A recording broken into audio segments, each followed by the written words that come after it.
सुरक्षा को लेकर सीएम सख्त। महिला सशक्तिकरण की दिशा में बड़ा फैसला लिया है।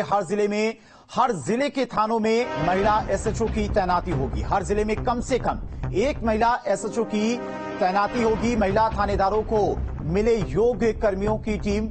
सीएम की तरफ से यह कहा गया है, सभी कमिश्नरों को आदेश का अनुपालन सुनिश्चित करना होगा। मिशन शक्ति अभियान को लेकर सीएम की तरफ से यह घोषणा की गई है। अभियान का अगला चरण शारदीय नवरात्र से शुरू होगा। तो कल कानून व्यवस्था को लेकर मुख्यमंत्री की तरफ से जो बैठक बुलाई गई थी, उसमें यह बड़ा फैसला लिया गया है। महिला सशक्तिकरण की दिशा में सरकार का यह बड़ा कदम है। और इसी खबर पर तमाम जानकारी के साथ में लखनऊ से संवाददाता शुभम पांडे हमारे साथ जुड़ते हैं। शुभम, ये एक तरह का अपने आप में प्रदेश सरकार की तरफ से बड़ा कदम तो है ही है, लेकिन महिला सशक्तिकरण की दिशा में एक बड़ा फैसला इसे देखा जा रहा है। जी बिल्कुल, देखिए कि एक तरफ जहां लोकसभा में महिला आरक्षण को लेकर के एक बड़ा बिल लाया गया, तो वहीं उत्तर प्रदेश में नारी सुरक्षा, नारी शक्ति को लेकर के एक नया अधिनियम लाने की तैयारी है। और इसी के मद्देनजर एक नई कमेटी भी बनाई जा रही है। कल ही जब सुरक्षा व्यवस्था को लेकर के, उत्तर प्रदेश में कानून व्यवस्था को लेकर के उत्तर प्रदेश के मुख्यमंत्री योगी आदित्यनाथ बड़ी बैठक ले रहे थे, समीक्षा बैठक कर रहे थे। उस दौरान भी उन्होंने महिला थानाओं के अलावा एक अलग थाना अध्यक्ष की भी नियुक्ति को लेकर के बात की। तो इसी तरह ही आप कह सकते हैं आपकी नारी शक्ति को लेकर के नारी शक्ति वंदन अधिनियम लागू करने के लिए विधानसभा में इसका प्रस्ताव जाएगा। और इसके बाद उत्तर प्रदेश में नारियों की जो सुरक्षा के लिए और उनके जो तमाम तरह की जो व्यवस्थाएं, योजनाएं खास तौर से होती हैं, उन तमाम चीजों को ध्यान में रखते हुए प्रस्ताव लाया जाना है। और जल्द ही आने वाले दिनों में अब जब सत्र होगा विधानसभा को, तो उसमें इस पूरे विधेयक को लाने की तैयारी है। और इसको लेकर के कमेटी बनाई जा रही है जो इन तमाम बिंदुओं पर नारियों की जो तमाम सुरक्षा व्यवस्थाओं को लेकर के, चाहे उनकी जो जरूरत की चीजें, उनको कैसे बेहतर से बेहतर माहौल उत्तर प्रदेश में दिया जा सके, इसी के मद्देनजर ये अधिनियम लाए जाने की तैयारी है। जल्द ही उत्तर प्रदेश की विधानसभा में इसको लाया जाएगा और इसके बाद इसको पारित करने के बाद उत्तर प्रदेश में एक बेहतर माहौल महिलाओं के लिए दिए जाने के जो प्रयास हैं, माहौल जमीन पर बनाने को लेकर लगातार सरकार की तरफ से बड़े कदम भी उठाए जा रहे हैं। और इसी दिशा में यह सरकार की तरफ से बड़ा फैसला लिया गया। फिलहाल आप लगातार हमारे साथ बने रहे। इसी बीच एक और बड़ी खबर, कानून व्यवस्था को लेकर सीएम योगी के निर्देश। लापरवाह पुलिस कर्मियों को लगाई जमकर फटकार। 14 अक्टूबर तक सेफ सिटी का काम पूरा हो। सीएम की तरफ से ये सख्त निर्देश अधिकारियों को दिए गए। सीधी निगरानी में हर थाना हो। सर्किल, रेंज, जोन गड़बड़ी की तो पद से हटाए जाएंगे। लापरवाह अफसरों की भी सेवा समाप्त हो सकती है। दागी छवि वालों को थाना न दिया जाए, सर्कल का प्रभार न दिया जाए। सीएम की तरफ से ये अधिकारियों को निर्देश दिए गए हैं। और शुभम पांडे लगातार लखनऊ से हमारे साथ जुड़े हुए हैं। शुभम, कल बेहतर पुलिसिंग को लेकर यह बैठक बुलाई गई थी मुख्यमंत्री की तरफ से, जिसमें सभी अधिकारियों के अलावा सभी जिलों के कप्तान भी वर्चुअली जुड़े थे। सेफ सिटी के प्रोजेक्ट पर लगातार पुलिसिंग को और बेहतर करने का काम सरकार की तरफ से, प्रशासन की तरफ से किया जा रहा है। लेकिन इस दौरान बेहतर काम करने वाले अधिकारियों की मुख्यमंत्री ने तारीफ की, लेकिन जिन अधिकारियों की लगातार शिकायतें मिल रही थी, उनको एक सख्त हिदायत दी गई है। जी बिल्कुल, देखिए कि उत्तर प्रदेश की पुलिस कानून व्यवस्थाओं को व्याप्त करने में, कानून व्यवस्था बनाए रखने में लगातार मुख्यमंत्री योगी आदित्यनाथ इसको लेकर के दिशा निर्देश देते रहते हैं। बीते दिनों भी जब डीएम और आईपीएस के साथ उत्तर प्रदेश के तमाम अधिकारियों के साथ एक बड़ी बैठक की थी।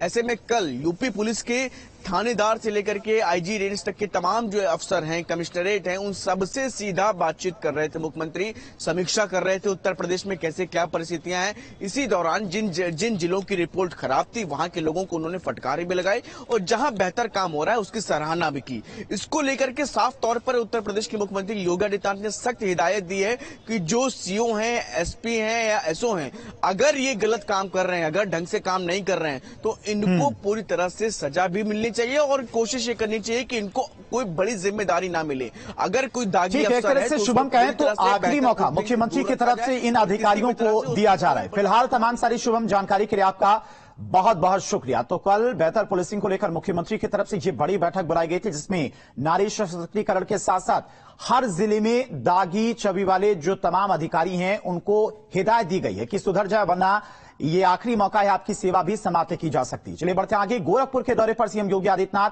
विश्वविद्यालय के छात्रों को देंगे बड़ी सौगात। मदन मोहन मालवीय टेक्निकल विश्वविद्यालय को मिलेगा तोहफा। विश्वविद्यालय के नए प्रशासनिक भवन का लोकार्पण करेंगे। बच्चों को सिंगल विंडो सिस्टम का लाभ मिलेगा। और दोपहर 3 बजे गोरक्षनाथ मंदिर में भी कार्यक्रम है, उसमें भी मुख्यमंत्री पहुंचेंगे। पुण्यतिथि समारोह के शुभारंभ कार्यक्रम में शामिल होंगे। ब्रह्मलीन महंत दिग्विजय नाथ की पुण्यतिथि है और ब्रह्मलीन महंत अवैधनाथ की भी साप्ताहिक पुण्यतिथि है। श्रीमद् भगवत कथा के शुभारंभ में मुख्यमंत्री शामिल होंगे। तो गोरखनाथ मंदिर में सीएम योगी आज रात्रि विश्राम भी करेंगे। तो बेहद अहम आज उनका यह दौरा, गोरखपुर के दौरे पर पहुंच रहे हैं। बच्चों को सिंगल विंडो सिस्टम का आज से लाभ मिलेगा। मदन मोहन मालवीय टेक्निकल विश्वविद्यालय का आज तोहफा मिलेगा। और इसी खबर पर तमाम जानकारी के साथ में गोरखपुर से संवाददाता अमित सिंह हमारे साथ जुड़ रहे हैं। अमित, आज मुख्यमंत्री पहुंच रहे हैं गोरखपुर, क्या कुछ सौगातें उनकी तरफ से आज गोरखपुर वासियों को दी जाएंगी और क्या कुछ दिन भर का उनका शेड्यूल रहने वाला है?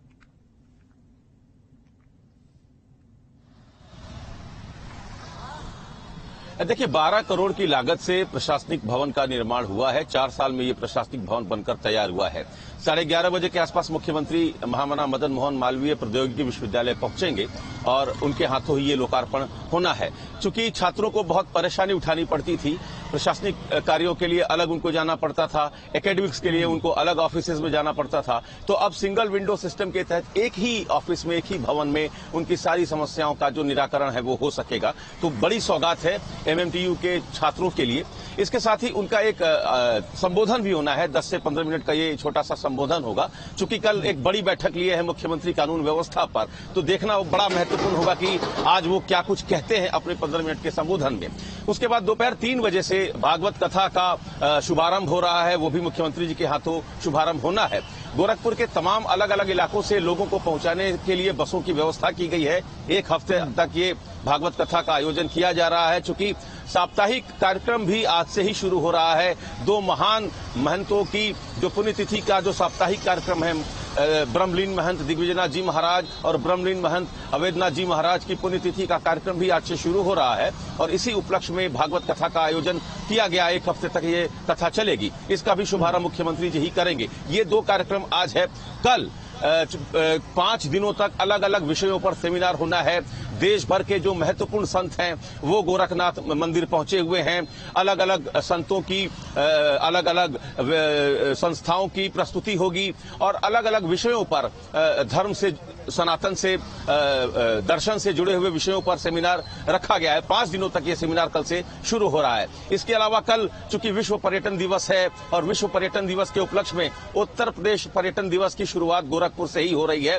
अलग अलग जो सांस्कृतिक कार्यक्रम है वो भी कल देखने को मिलेंगे। तो आज और कल 2 दिन मुख्यमंत्री गोरखपुर रहेंगे। 11:30 बजे वो एमएमटीयू पहुंचेंगे। जी ठीक है अमित, फिलहाल नजर बना के रखिएगा। तमाम सारी जानकारी के लिए आपका बहुत बहुत शुक्रिया। तो आज जो मुख्यमंत्री गोरखपुर के दौरे पर पहुंच रहे हैं। चलिए बढ़ते आगे। ग्रेटर नोएडा